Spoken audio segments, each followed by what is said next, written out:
Morgan, and today I will be reading the 17th chapter of A Bachelor Husband by Ruby M. Ayres. And something to note is that it's actually marked as chapter 16 in the text, but that was also the chapter of the last chapter, so this appears to have been a typo. Better for both that the word should be spoken, fetters than heart, if one must be broken. Marie sat lost in thought for a long time after the others had gone on. It was very peaceful out there on the links, and today there was hardly anybody about. She wondered why it was that, no matter how hard she tried, she always seemed to find herself left alone and out of everything. Did the fault lie in her own temperament, or was it merely that she was not physically strong enough to enter into things as other women did? She knew that she was totally unsuited to be Chris's wife, and, knowing it, wondered why it was she had ever loved him so much, why things so often seemed to happen like that in life, without any apparent reason. In spite of the subtle change in her feelings towards her husband, she never for a moment blamed him. It was fate. One could not avoid these things, and she found herself wondering if Feathers would have been kinder and less selfish had he found himself in similar circumstances. She looked down at his rough tweed coat lying across her lap. It was well worn and very shabby, much more shabby than any coat of her husband's. She smoothed the rough fabric with gentle fingers. It was odd how blind women were, she thought, odd that an ugly face should so repel them that they never troubled to look beyond it and discover that it is possible for a heart of gold to lie hidden behind blunt features and an ungainly figure. She had made the same mistake herself. She had adored her husband's handsome face and proved to her bitter cost that alone it was unsatisfying and offered nothing in exchange for all her love. What was to become of her? The bond of marriage, which she had at first believed she could tolerate because she loved her fellow prisoner, was now growing into a fetter, and she felt that she would give anything to be free of it. She had thought herself miserable when Chris was away in Scotland, and yet she knew she had been happier than she was now, when his presence in the house was a constant worry to her, and left her with an eternal sense of captivity. She had tried hard to get used to it and failed. Surely there must be some other way of escape for them both. Across the hill she thought she heard somebody calling to her, and she scrambled to her feet with a sense of guilt. Time had passed so quickly. She supposed they had got back to the clubhouse and were looking for her. Feathers' coat had fallen to the grass, and as she stooped to recover it, a litter of papers and odds and ends tumbled out of one of the pockets. Marie went down on her knees to gather them up, smiling at the motley collection. There was a bundle of pipe cleaners, and a half-empty packet of cigarettes, a bone pocket knife, some papers that looked like bills, and a sheet torn from a bridge score with something folded between it, something that fluttered down to the grass. A dead flower. The color flew to Marie's cheeks as she stooped to pick it up. It was a faded blossom of love in a mist, the flower she herself had given to Feathers the last time they drove this way. She held it in her hand for a moment, her eyes a little misty. Then she unfolded the page from the bridge score and put it back in its place, and on the inside of the paper, scrawled in Feathers' writing, were the words Marie Celeste, and the date of the day she had given it to him. Marie sat down on the grass with a little feeling of unreality. Why had he kept it?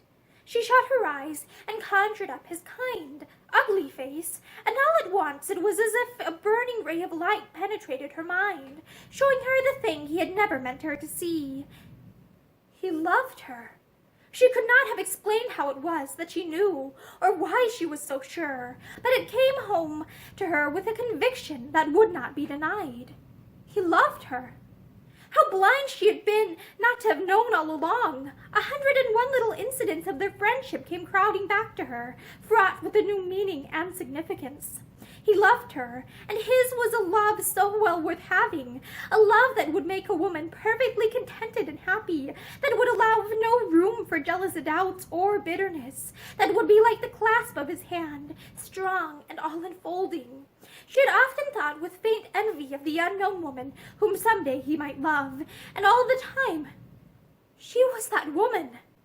The little dried flower had betrayed his secret, and the knowledge of it sent a wave of such happiness through her heart that for an instant she felt as if she were floating on clouds far above all the bitter disappointments and disillusionments that marriage had brought her. For the first time in her life, Chris no longer had a place in her thoughts. She gave herself up to the sweetness of a dream that could never be realized, the wonder of complete happiness. "Marie," said a voice behind her, and she looked up with dazed eyes to her husband's face. She had not heard his step over the soft grass, and he was close beside her as with trembling fingers she thrust the papers and odds and ends back into Feathers's coat. "I was just coming back," she said. She tried desperately to control her voice, but her agitated heartbeats seemed somehow to have got hopelessly mixed up with it. "Mr. Dacres left me his coat, and the things all fell out of the pocket. I hope I found them all." She scrambled up. "Let me take it," Chris said.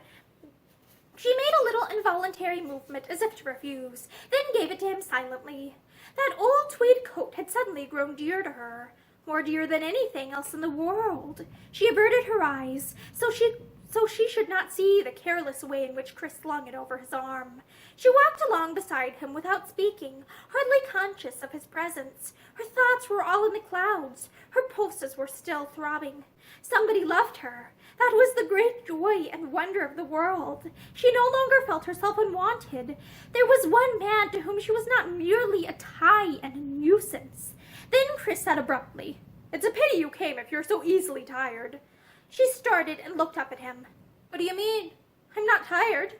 All her weariness had forsaken her, driven away by new and happier thoughts. He laughed grimly. "Feathers told me that you were tired and had stayed behind to rest." He searched her face with vague suspicion. Marie answered rather sharply. "There seemed no object in my trudging round behind you all. I was not playing, and I did not understand the game." She quickened her pace a little as the clubhouse came in sight. She did not desire his company. She hardly considered him. They had tea outside in the shade of a tree. Mrs. Harriet was very quiet. She looked rather sullen. "Have you got a headache?" Marie asked sympathetically. She felt that today she could even be nice to this woman. Mrs. Harriet's sister broke in spitefully. "Headache? Of course she hasn't. She lost the game, that's all, and it always makes her sulky." Mrs. Harriet flushed. "We'll take you on again after tea and beat you," she said. "We never should have lost, only Chris slapped off." She shot him an angry glance. Feathers took no interest in the conversation. He had had one cup of tea, refusing anything to eat, and sat back in his chair, his hat tilted over his eyes, smoking hard. Marie hardly glanced in his direction, but she was painfully conscious of his every movement. Her thoughts all the time were picking out little incidents of their friendship, translating them anew, hugging their meaning to her heart. She did not know that Chris was watching her closely, would not have cared if she had known. For once she had been lifted above the level of pain and disappointment to which marriage with him had relegated her. Presently another man strolled up and joined them. He knew both Chris and Mrs. Harriet, it seemed. He asked if there was any chance of a foursome. Chris indicated Feathers. "My friend here is going to play. Sorry." Feathers looked up. "I'm not keen. I'm quite happy where I am. Mrs. Lawless and I will keep one another company. Shall we?" he asked, glancing at her. Marie nodded. Her heart was racing, and she was afraid that everyone would see her agitation. Chris laughed. "I dare say you'll be able to amuse one another," he said, and presently Marie was left with Feathers. He sat up then, with some show of energy. "Nice place here, isn't it?" Yes, very." "I wish you would play golf, Mrs. Lawless." "Who do you suppose would teach me? I don't know the first thing about it." "I shall be delighted to offer myself for the post, if Chris has no objection." Her brown eyes shone. "Why should he? He would not care to teach me himself." It seemed as if she saw Feathers now, for the first time. He was no longer Chris's friend, the man she had hated for having brought her castle tottering earthwards. He was no longer even the kind friend he had been to her. He was the man who loved her. Her thoughts seemed to travel so fast ahead, weaving all sorts of impossible daydreams for the future. I'll speak to him about it, Feathers said briefly. His kind eyes dwelt on her face. I thought you said you were tired, he said suddenly. I don't think I've ever seen you look better in your life. She laughed and flushed. Haven't you? She looked away from him across the green slope, up which Chris and the others were disappearing. You ought to have played, she said irrelevantly. Why didn't you? I'm sure you would have enjoyed it better than sitting here. She asked the question intentionally, hoping with almost childish eagerness that he would say he preferred to be where he was. She knew it would be only the polite thing to say, although in her heart she would understand that in this instance he was sincere. But Feathers did not say it. He was filling his pipe with tobacco, ramming it down into the bowl with careful precision. I don't care for mixed games, he said. Mrs. Harriet always loses her temper so shockingly. Does she? She leaned her chin in her hand and looked at him with rather wistful eyes. She wondered what he would say if she told him about the little dead flower. He broke into her thoughts. Has Chris told you that I'm leaving England? The words gave her a terrible shock. The color drained away from her face, leaving her eyes very piteous against its pallor. Leaving England? She echoed the words in a whisper. Yes, he went on, ramming tobacco into his pipe, hardly conscious of what he was doing. You remember that I told you I always went with the tide? Well, 3 weeks ago it washed me up in London, and now it's washing me off again. I'm going to Italy. Oh, what for? She asked the question without expression. He shrugged his shoulders. I don't know. Nothing in particular. I've been before, of course. I'm just going to take a stick and a knapsack and walk around the country, sleep anywhere, eat anything, and enjoy myself. I wish I could come with you. The words broke from her with a little cry, and Feathers raised his eyes at last.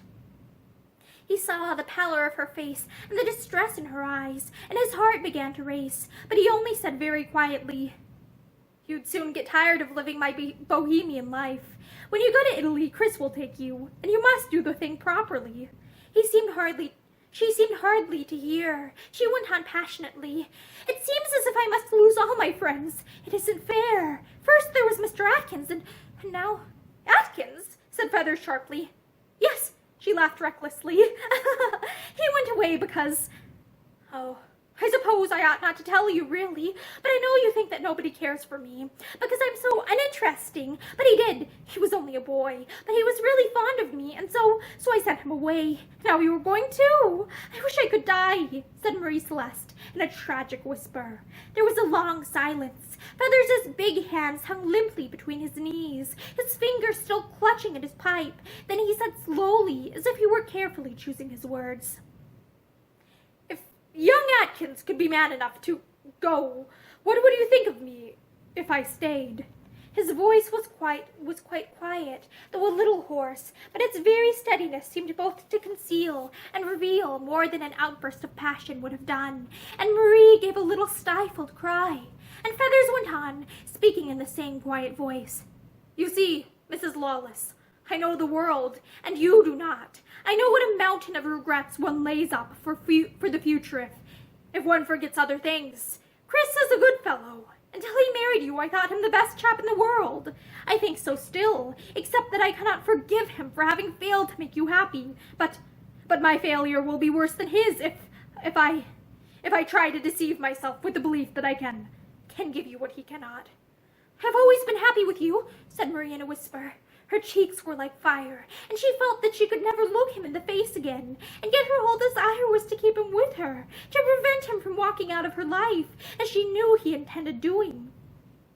She felt very much as she had done that morning when he saved her from drowning, a terrible feeling of hopelessness and despair, until the moment when the grip of his strong hands caught her. He had saved her life then. Was he going to let her drown now in the depths of her own misery? Once he went away, it would be the end of everything, she knew. He would never come back any more, and for the rest of her life she would have to go on trying to make the best of things, trying to get used to having a bachelor husband. She knew that the silence had lasted for a long time before Feathers said gently, There are some people coming, Mrs. Lawless. She looked up then with fiery eyes. Well, you haven't gone yet, she said defiantly. Ever so many things may happen before you do. The day had been a failure, and the drive home was a silent one. Marie sat beside Chris as she had done before, and her eyes were very bright as she looked steadily ahead of her down the road. It was like looking into the future, she thought, as London drew nearer and nearer, and the many lights were symbolical of the happiness that lay in wait for her. She refused to believe that Feathers really would go away. Her whole heart and soul were bent on keeping him near her. She was very young, or she would have seen the impossibility of the whole thing as he did. Reaction was the power driving her. She who had hitherto had nothing, found herself all at once with full hands, and she clasped her treasure to her desperately. Chris put her down at the house and drove around to the garage with Feathers. He was a long time gone, and when he came back he was alone. Marie peeped over the banisters when she heard his voice in the hall below, and a faint chill touched her heart when she saw that Feathers had not come in with him. She felt like a disappointed child as she went back to her room. She had changed her frock to please Feathers. There was somebody at last who cared how she looked. Though he would have said nothing, perhaps would hardly have glanced her way, she would have known that he liked to see her look pretty. Now that he was not coming, she had lost all interest. Her face was listless as she crossed the landing to go downstairs. As she did so, the door of Chris's bedroom opened, and he called to her. "I want you, Marie Celeste." Marie hesitated. "It's nearly dinner time." "What do you want?" "I want to speak to you." One of the servants was coming upstairs, and more for appearance sake than anything, Marie obeyed. "Yes?" She stood in the doorway waiting. Chris had made no attempt to change for dinner, though he had been in some time. He stretched a hand past her as she stood there and shut the door. Then he said abruptly, "I'm going away tomorrow, Marie. I'm sick of London." He did not look at her as he spoke, but he heard the quick breath she drew and knew it was one of relief. His voice was hard as he went on. "I want you to come with me." "No." She was hardly conscious of having spoken the word till she saw the sudden change in his face, but he kept himself under admirable control. "Why not?" he asked. She looked away from him. "I would rather stay here, that is all." "But I wish you to come." She looked up. "You have never wanted me to go anywhere with you before." "I know. Perhaps because I was a damned fool. Anyway, we won't argue. You will come with me tomorrow." "No, Chris, I shall not." There was a tragic silence. "Why not?" Chris asked again hoarsely. Her lips trembled, but she answered quite gently. "Because I would rather stay here, with Aunt Madge." She saw the hot blood leap to his face, and quite suddenly he broke out in blind passion. "With Feathers, you mean? Speak the truth and admit it. You want to stay here with him and knock about with him, as you did when I was in Scotland. I'm not such a blind fool as you think. It's Feathers who's changed you so. Do you think I can't see the difference in you when you're with him and when you're with me? Do you think other people can't see it too? You heard that woman, Mrs. Harriet, said at lunch today." Marie's lip curled contemptuously, though her heart was racing and she was white as a ghost. "Mrs. Harriet," she echoed disdainfully. "And everyone else, too," he raved on. "It's got to stop, I tell you. You're coming away with me tomorrow. Do you think I want my wife talked about by a lot of scandal-mongering women?" He broke off breathlessly, but Marie neither spoke nor raised her eyes, and the coldness of her averted face cut him to the heart. He caught her by the shoulders roughly. "You used to love me, Marie Celeste," he said brokenly. "Did I?" The brown eyes met his now. "You never loved me," she said very quietly. He broke out again into fresh anger. He raged up and down the room, hardly knowing what he was doing. He hated himself for his blindness, hated her more because she could stand there so unmoved. "You'll come away with me tomorrow," he said hoarsely. "I insist. You're my wife." "Yes, unfortunately," she said, white-lipped. He stared at her with hot eyes. "Is that how you feel about it? You hate me as much as that? I know I haven't treated you as well as I might have done. I know I'm a selfish chap, but you knew that when you married me. You've always known it." She gave a little weary sigh.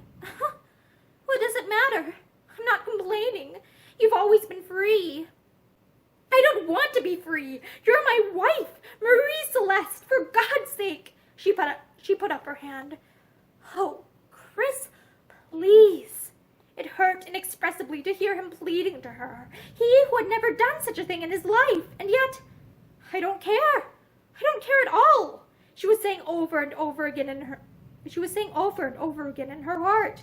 He took her hand. Can't we start again? I'll do my very best. I swear I will. I know you're too good for me. You always have been. I don't deserve that you should ever have married me. But it's not too late, Marie Celeste. Come away with me, and I'll show you that I can treat you decently when I like. Someone knocked at the door. Please, sir, Miss Chester sent me to say that dinner was ready half an hour ago. Marie drew her hand away quickly. The interruption was very welcome. Let me go, please. Aunt Madge will think it's so strange. In a moment, Marie. Will you come with me tomorrow? We'll go where you like. I'll do anything in the world you wish. She shook her head. I don't know. I can't decide now. I'll think it over. When will you tell me? I don't know. Tomorrow. Yes, tomorrow morning. She made the attempts to escape from him and went to her room and stood for a moment with her hands hard pressed over her eyes. The storm had come so suddenly. She wondered what had been responsible for it. Had Mrs. Harriet said anything more? Or could it have been Feathers himself? She could hardly force herself to go down to dinner, and she was shaken to the depths of her soul. Chris talked ceaselessly during dinner. He drank a good deal of wine, and his face grew flushed and his eyes excited. You're not going out again, surely? Miss Chester asked him, when afterwards he came to the drawing room for a moment in his overcoat. I am, just for a stroll. It's so hot indoors. He looked at Marie. Will you come? He asked jerkily. I'd rather not. I'm tired. I think I'll stay with Aunt Madge. But as soon as he had gone, she went up to her room and sat down in the darkness. A lifetime seemed to have been crowded into this one day. She felt that she had aged years since they started out in the morning. Feathers loved her. The knowledge stood out like a beacon light in the darkness. She knew what her life would be with him. Happiness and contentment, and she did so long for happiness. He was a good man, and a strong man. All her empty heart seemed to stretch out to him in passionate gratitude and longing. But she was married. She felt for her wedding ring in the darkness and held it fast. She had married the man she loved, believing that he loved her. Well, he did not. She was his wife in name only. Would there be any great harm if she snapped the frail tie between them? She sat there for a long, long time, tortured with doubts and indecision. What ought she to do? Miss Chester came up presently to say good night. She knew quite well that there had been some trouble between Chris and Marie, but she asked no questions. Sleep well, dearie, she said as she went away, and Marie smiled bitterly. How could anyone sleep well, torn as she was by such miserable indecision? Did she love Feathers? She could not be sure. That she loved him as a dear friend, she knew. That she was always happy with him, she also knew. But there was none of the romance and wonder in it that had thrilled her when Chris asked her to marry him. She wrung her hands in the darkness. I don't know. Oh, I don't know. Chris cared nothing for her. His outburst this evening had been partly anger and partly outraged pride. His was a dog-in-the-manger affection. He did not want her himself, and yet he would allow nobody else to have her. She got up presently and unlocked the door between their rooms, groping along the wall for the switch. She looked round her husband's room with unhappy eyes, and something of the old tenderness flowed back into her heart. She had loved him for so long. Her life and his were so irrevocably bound up together. How could she take this step that would sever the tie once and for all? She wandered round the room aimlessly, picking up little things of his, looking at them, and putting them down again, and all the time the same unanswerable questions were going on in her mind. If she stayed with him, what was there for her in the future? She could only see more disillusionment and tears and sorrow. And if she went with Feathers? Marie laughed brokenly, the tears running down her cheeks. How could she go with Feathers when he had not asked her? And suddenly she remembered the look in his eyes as he said good night to her an hour or two ago. She had tried to believe that it was not farewell and renunciation that she had read in them, but she had known that it was. He was stronger than she. His heart might ache, but he would not dishonor his friend. He would walk away with a smile on his lips, and nobody would ever know what he suffered. If she tried to break down his strength, she was not worthy of his love.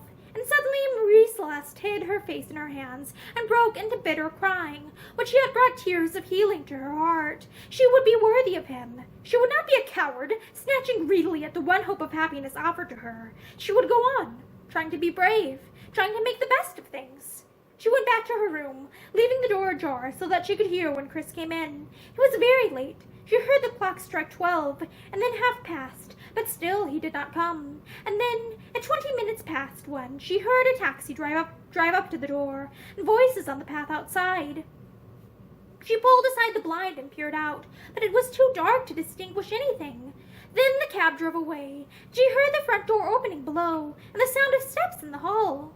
She crept out on the landing and looked over the banisters. She could see Chris, his hat pushed to the back of his head, and the top of his cigar stuck jauntily into the corner of his mouth, laughing immoderately and swaying a little on his heels as he resisted the other man's attempt to help him off with his coat. Marie had never seen anyone the worse for drink in her life. Miss Chester had always brought her up in the belief that no gentleman ever took too much to drink. She would have been mortified if anyone had told her that most men of her acquaintance had, at one time or another, been helped home to bed. She stood clutching at the banisters, her face white with horror. She did not know the man who was with Chris, so she hardly glanced at him. Her feet seemed glued to the spot, and her eyes never left her husband's face. And this was the man of whom she had a moment ago cherished such tender thoughts of forgiveness. This was the man for whose sake she had made up her mind to forgo her happiness. Her overstrained nerves exaggerated the whole thing painfully. She fled back to her room and locked and bolted the door. She heard Chris come upstairs and heard him walking unsteadily about the room, and after a long time she heard him click out the light. Everything was silent then, but Marie Celeste lay awake till dawn, her brown eyes wide with horror. She had kept her idol on its pedestal with difficulty for some time now. But tonight it had fallen. Chris was down late for breakfast the next morning, but he looked quite fresh and brisk as she met him in the hall. "You had better ring for more coffee," she said. "I'm afraid it is cold. You are late." "I know. I was late home last night." She did not say that she had heard and seen him, and went on without answering. Presently he sought her out. His blue eyes were anxious, and he looked very boyish and nervous. "Well, Marie, what is it to be?"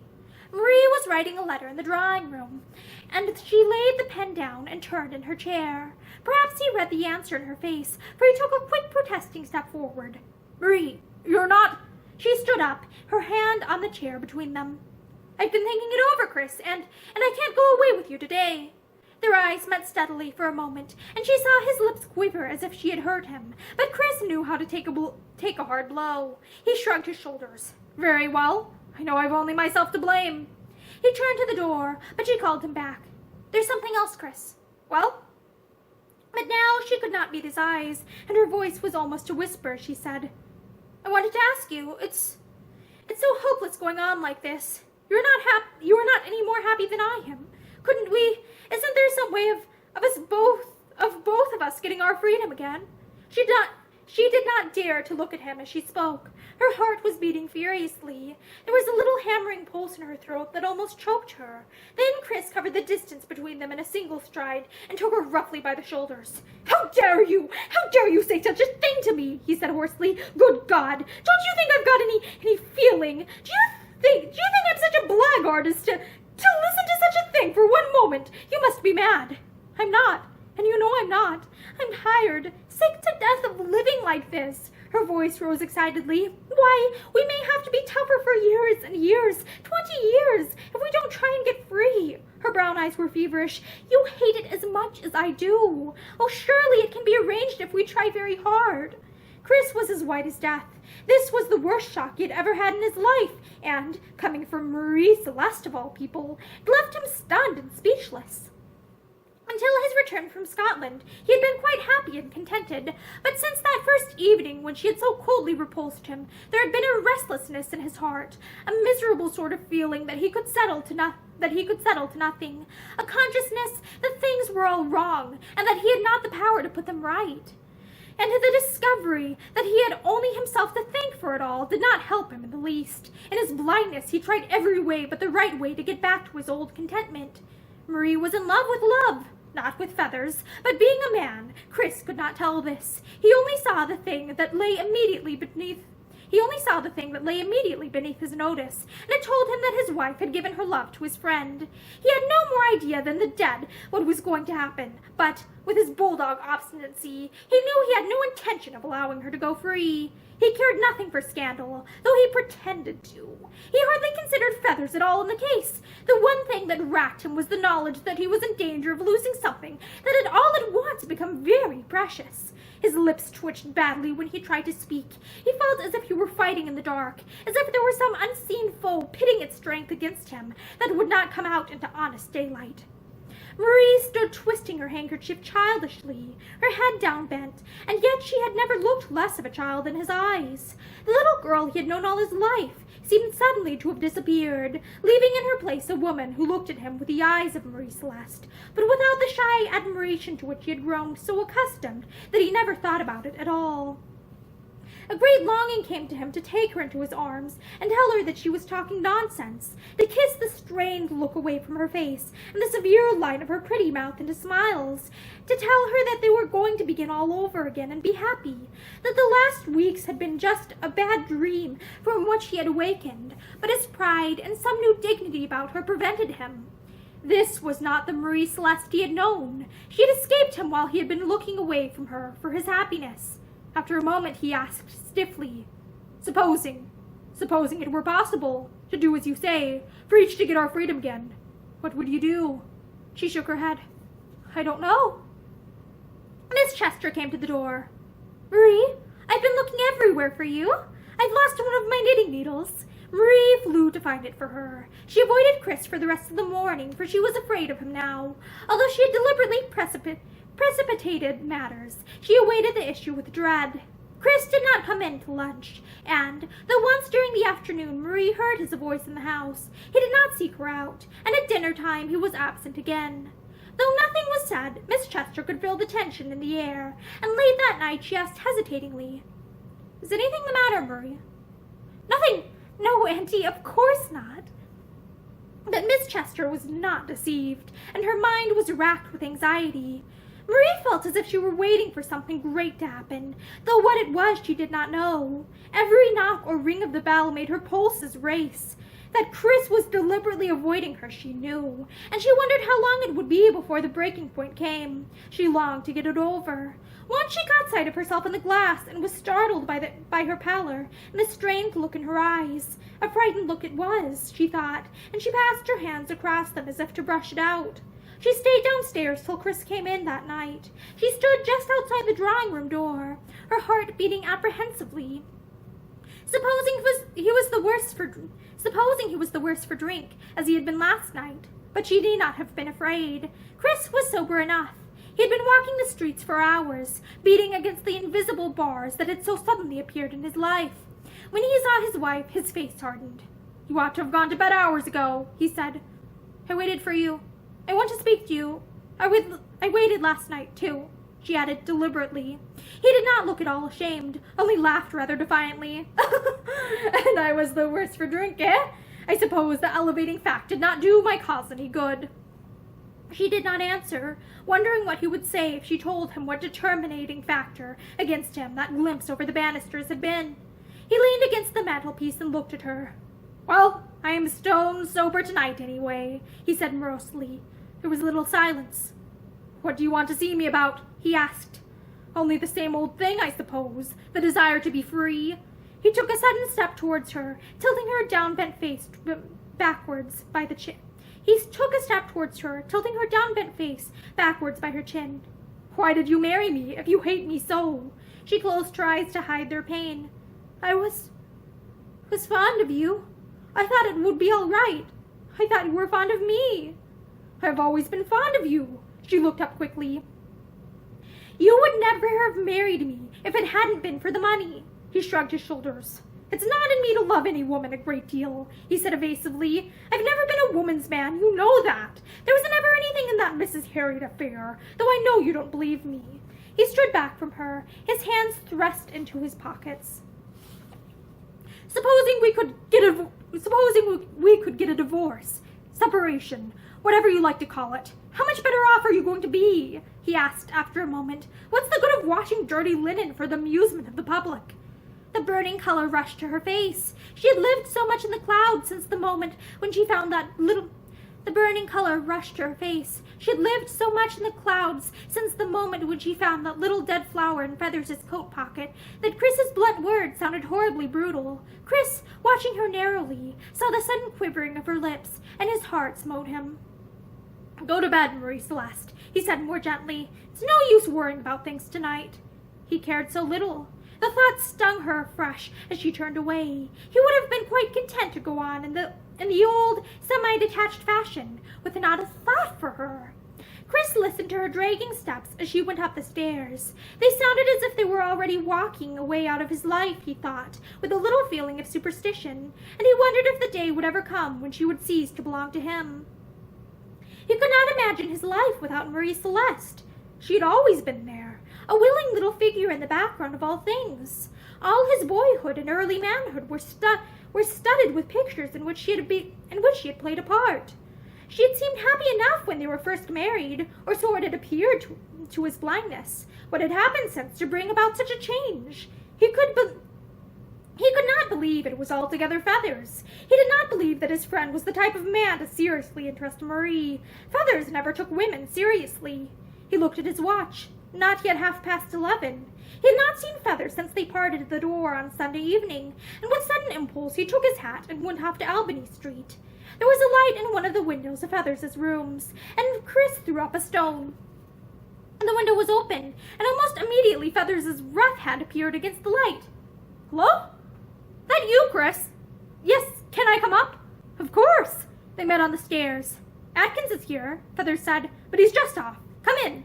Chris did not care for Atkins, and greeted him rather curtly. "Mrs. Lawless is well, I hope?" young Atkins asked awkwardly, and Chris grunted out that she was quite well. "I haven't seen her for some time," Atkins said rather wistfully. Nobody answered, and he took up his hat. "Well, I'll be off," he said goodnight and clattered away down the stairs. "You idiot," Chris said, flinging himself into a chair. "Phew, it's warm, isn't it?" "It's abnormal weather for September," Feathers agreed. There was a little silence. Then Feathers knocked the ashes from his pipe and stood up. "Well, out with it. What's the matter?" "What do you mean?" "That I know you've come here with something on your mind. Get it off and you'll feel better." He half expected an outburst of rage from his friend, but none came, and there was a painful note in Chris's voice as he said, "It's my wife." Yes. It gave Feathers a little shock to hear Chris speak of Marie in those words. He could not remember ever having heard him use them before. It was usually Marie or Marie Celeste. It brought home to him with sharp reality how far removed she was from him, how much she belonged to the man whose name she bore. Chris looked up, his eyes hot and faintly suspicious. "Damn it, you know as well as I do that things are all wrong between us," he said roughly. "And now the climax has come and she wants to be free of me. Separation, divorce, whatever it is you can get when your wife hates you like poison." Feathers did not move. His ugly face was a little pale, but his eyes betrayed nothing. Chris started up and began pacing the room. "I'm to blame, I suppose," he said hoarsely. "I ought not to have married her, but it seemed the best thing to do at the time." A little contemptuous flash crossed his friend's eyes, but he made no comment. Chris swung round with startling suddenness. "What would you do if you were me?" he demanded. My dear chap! What an impossible question to answer. I know nothing about women, you know that. You should be the best judge as to how to settle your own affairs." Chris crumpled his hair agitatedly. I'm hanged if I am. I never was so up against it in my life. Perhaps if I cleared off abroad somewhere for a year." Feathers interrupted quietly. Don't you think you've been away long enough already?"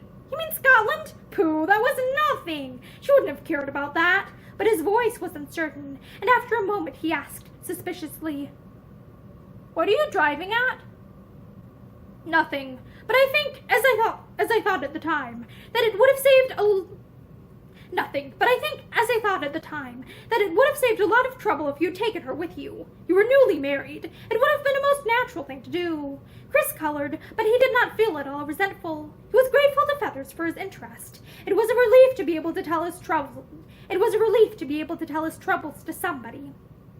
"I don't don't think it made any difference," he said after a moment. "It's not as if ours was an ordinary sort of marriage. I mean," he broke off in confusion to blunder on again, "Marie doesn't care for me, and that's the whole truth. I thought she did once upon a time. It shows my darn conceit, I suppose." Feathers said nothing, and, struck by a silence, Chris said with slow deliberation, "Sometimes now and again, I've wondered if there isn't some other fellow she cares for, some chap she would marry if I wasn't in the way." He was looking hard at Feathers all the time he spoke, and his friend's ugly face was at the moment mercilessly exposed to the glare of the electric light, but there was no change in its quiet indifference, and Chris gave a sharp sigh of relief. He had not realized till now how great had been that vague dread in his heart. Marie might care for Feathers, but at that moment Chris was sure that Feathers cared nothing for her, perhaps because he wished to be sure. Feathers was scraping out the bowl of his pipe with an irritating little sound, and finished it carefully before he spoke. "I'm not much of a judge of that sort of thing, but I should not think it at all likely. Mrs. Lawless does not know many people, does she? If you mean men. As far as I know, there's only Atkins and you." Feathers looked up. There was a little wry smile in his eyes. "You are hardly flattering to your wife," he said quietly, "if you think that either Atkins or myself could make an impression where you have failed." Chris laughed awkwardly. I never was a suspicious chap," he said. "I hate suspicious people, but since I came home, well," he turned and looked Feathers squarely in the eyes. "I've thought all sorts of queer things I would even hesitate to tell you," he added deliberately. Feathers laughed casually. "I don't want your confidences, my son," he said. "You started this conversation, you know, and I didn't offer my advice, but as we're on the subject, I should just like to remind you that Mrs. Lawless is very young, little more than a child, and children like attention and amusement." Chris colored. "You mean that she hasn't had either from me?" he said. "I know you're right, but what the deuce can I do?" "As you insist on my mounting the pulpit," Feathers said rather wearily, "I'll repeat an old chestnut of a proverb, which says that it's never too late to be what one might have been, or words to that effect. Have a scotch?" "No, thanks. I went home to Marianbright the night before last, and Marie was waiting up for me." Chris avoided his friend's eyes. "It's not a thing I often indulge in, you know that," he went on gruffly, "but I felt like the devil that night." Feathers made no comment, but he thought of Marie with passionate pity. He could understand so well what a shock it had been to her to see Chris the worse for drink, realize just how she would shrink from him. The clock struck 12, and Chris rose reluctantly. "Well, I'll be off," he hesitated, then added with a touch of embarrassment, "Thanks awfully for what you've said. I'll remember. I'll speak to her in the morning and see if we can't patch things up." He went to the door and came back. Don't tell her I said anything about it to you." "Of course not." Chris went home full of good resolutions. He lay awake half the night, plotting and planning what he could do in the future to make amends. Though he did not love Marie, it seemed a dreadful thing to him that they were in such mortal danger of drifting finally apart. He fell asleep, meaning to have a good, long talk with her in the morning and try and straighten out the tangle. But Marie did not appear at breakfast, and in reply to his inquiries, the maid told him that Mrs. Lawless had a bad headache and was going to stay in her room. To avoid me, I'll be bound, Chris told himself savagely, and his good resolutions began to waver. What was the use of trying to turn over a new leaf when she refused to help him? What was the use of throwing an insufficient bridge across the gap between them, which would only collapse and let him down again sooner or later? It was a lovely morning, and he thought longingly of the golf links. Twice he went to the phone to ring up a friend to join him, but each time he wavered, and at last in desperation he went upstairs to his wife's room. She was lying by the window on a couch, her dark hair falling childishly over her dressing gown, and she started up in confusion when she saw Chris. "I did not think it was you. I thought you had gone out." "No." He saw the marks of tears on her face, and his heart gave a little throb of remorse. She was only a child, after all, as Feathers had said. "I'm sorry your head is so bad," he said gently. She turned her face away. "It's better. I'm coming down to lunch. I haven't been sleeping very well lately." Chris sat down beside her. There were so many things he wanted to say, but he had never been eloquent, and this morning his tongue seemed more stupid than usual. It was only after some minutes of silence that he blurted out again. "Look here, Marie. Can't we start again? I'm most awfully sorry things have gone wrong like this, and I know it's my fault. Last night I thought it would be the best thing if I cleared off and left you for a year or so. I thought perhaps it might be all right later on if I came back, but I've changed my mind, and look here. Will you forgive me and let us start again?" He laid his hand clumsily on hers, the hand that wore his ring. "There's no earthly reason why we can't be happy and get along splendidly," he urged. "I know I'm a selfish devil, but I've always been the same. But I'll try all I know if you'll give me a sporting chance." He waited, but she did not speak, and he went on. "We've seen so little of each other lately. My fault, too, I know. I wish I'd taken you to Scotland with me." "I wish you had, too." The words broke from her lips bitterly. So much might have been averted, she knew, if only Chris had taken her with him. The color mounted to his cheeks. Even her voice had changed lately, he thought. There was something hard in its soft tone that vaguely reminded him of Mrs. Harriet.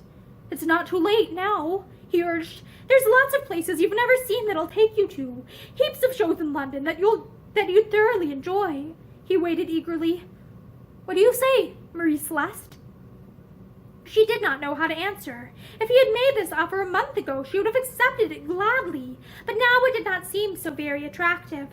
We might give a few little parties," Chris went on vaguely. "Aunt Madge won't mind, or if she does, we'll set up a show for ourselves. You'd like that, wouldn't you? You'd like pottering about in a house of your own." She nodded. She could not trust her voice. "Is that a bargain, then?" he asked happily. He had so often got his own way with her that it never entered his head that he might not be going to get it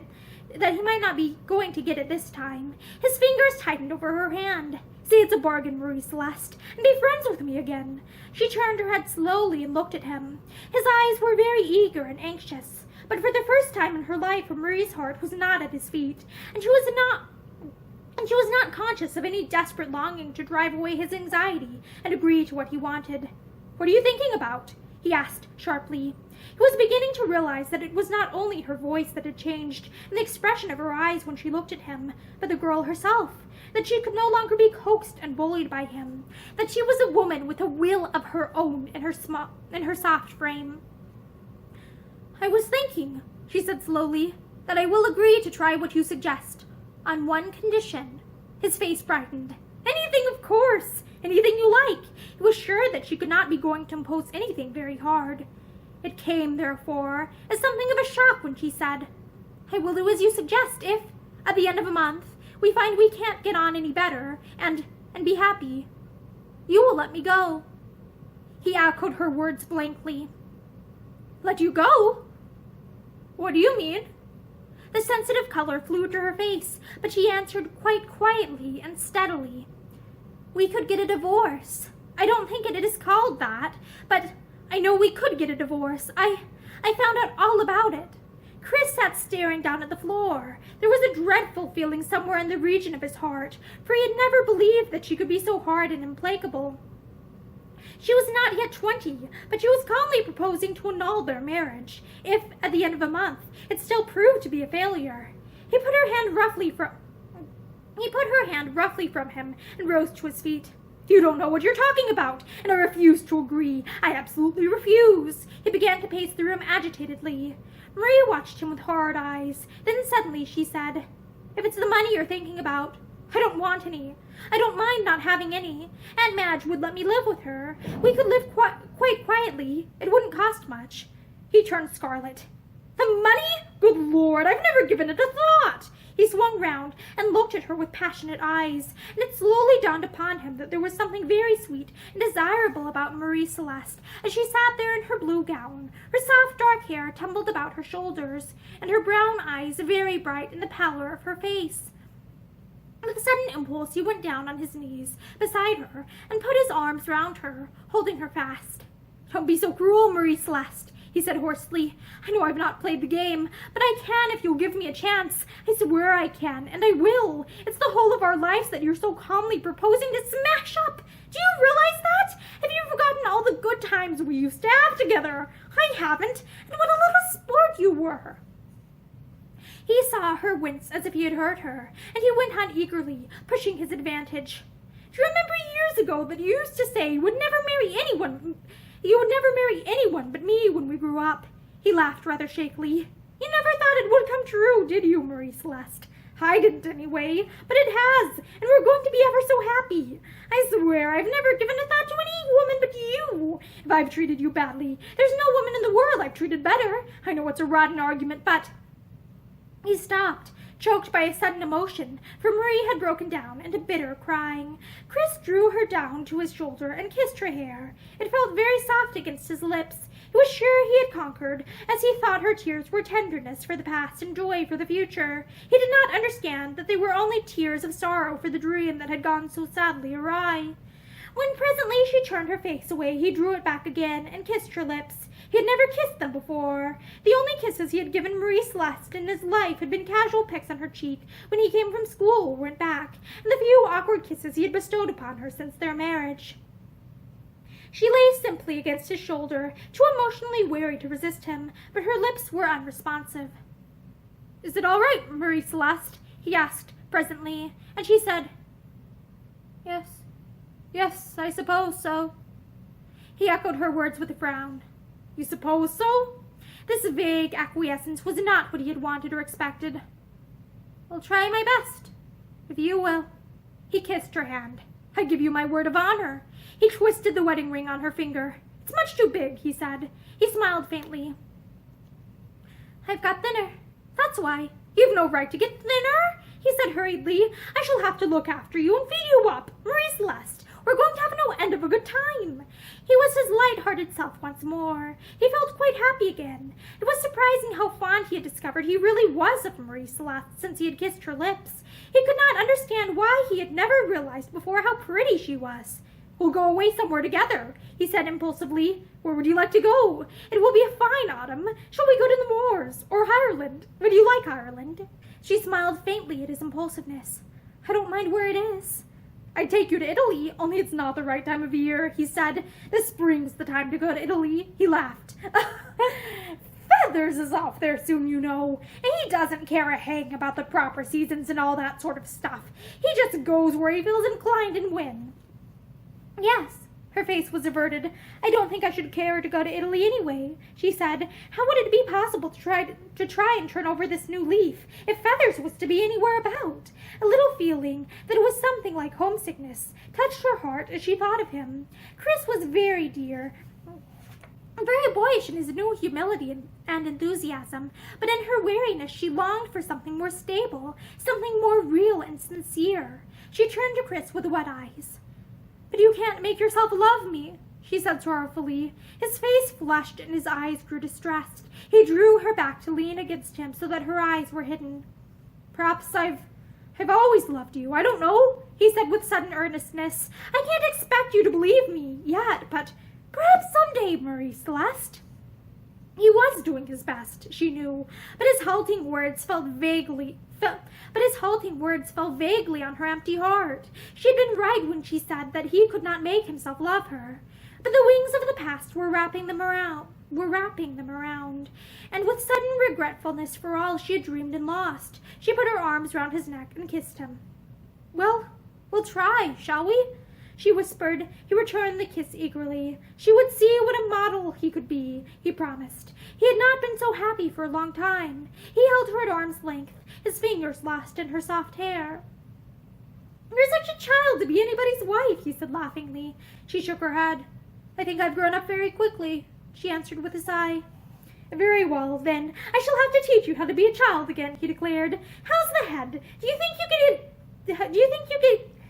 think you could get dressed and come out? I'm going to buy you a present. Lots of presents.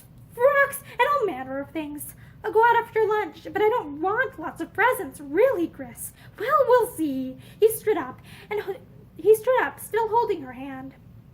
He felt as if a load of care had fallen from his shoulders. He wished he had tried this way of managing her before. He supposed he ought to have known that women liked to be kissed and made a fuss of. He really thought she was as happy and contented as he was. He drew her to her feet and kissed her again. I'm glad I married you, and nobody else, Marie Celeste, he said. He went out and bought the largest bunch of roses he could find, and carried them up to her room. He was desperately anxious to please her. She thanked him with a little empty smile. It was not roses that she wanted, or pearl necklaces, or pretty clothes. She wanted someone really to love her, in all circumstances, and forever and ever. But she meant to do her best to keep the compact between them, so she took great pains with her toilet to go out with him, and Chris dutifully admired her frock. It's a new one, isn't it? He asked. She had not the heart to tell him that she had worn it half a dozen times on her honeymoon, and that he had not noticed it. The car was at the door, ready for them to start, when a taxi, laden with luggage, came swinging up the road and stopped at the curb. Chris frowned. "What the dickens?" he ejaculated, then broke off as the door of the taxi opened, and a girl came running up the steps towards them. She gave a little cry when she saw Marie. "You dear thing! Then you are in town! I was so afraid you might be away, but I had to chance it. I was on my way home, and then my mother wired to me not to come, as one of the boys has scarlet fever. So I took the bull by the horns and dashed to you on the chance that you would be an angel and take me in for a time." She kissed Marie and held a hand to Chris. "You dears, how lovely to see you both!" It was Dorothy Weber. And that is the end of Chapter 17 of A Bachelor Husband by Ruby M. Ayres. Thank you for listening to this chapter with me. I know this was a little bit of a long one. Thank you for listening, and I hope that you come back soon to hear the next one. Have a great day.